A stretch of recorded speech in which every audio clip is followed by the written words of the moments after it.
नमस्कार दोस्तों, आज एक ऐसा खबर सुनाने जा रहा हूँ जो बहुत ही शर्मनाक है। और ये अलीपुर की घटना है। एक लड़की की शादी होने वाली थी, तो उसी लड़की के माँ ने जिस लड़के से शादी होने वाला था उसी लड़के के साथ भाग गई। तो ये बहुत ही दुखद घटना है, ऐसा नहीं होना चाहिए। और मैं इसके ऊपर गाना गाया हूँ, तो आप लोग गाने पर प्यार आशीर्वाद दें और इस गाने को खूब शेयर करें। खत्म करी मर्यादा अपनी सास ने इश्क लड़ाया है। Krishna recording studio Delhi.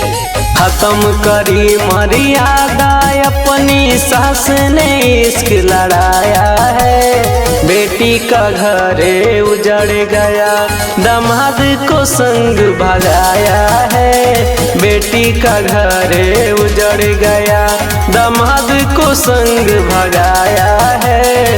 बेटी का घरे उजड़ गया।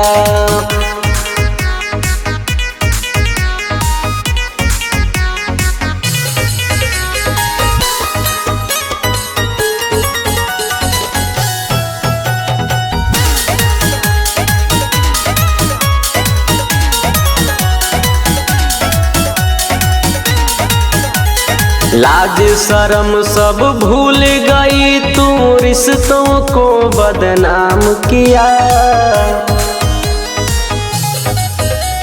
लाज शर्म सब भूल गई, तू रिश्तों को बदनाम किया। कुल का नाम डुबाया तूने, उल्टा कैसे काम किया।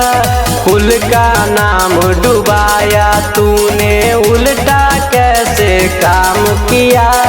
कुल का नाम डुबाया तूने।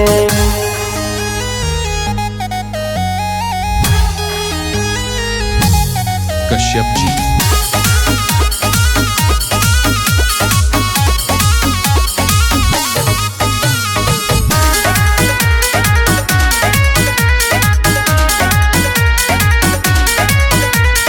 चालीस साल में आई जवानी, कैसा कलयुग आया है।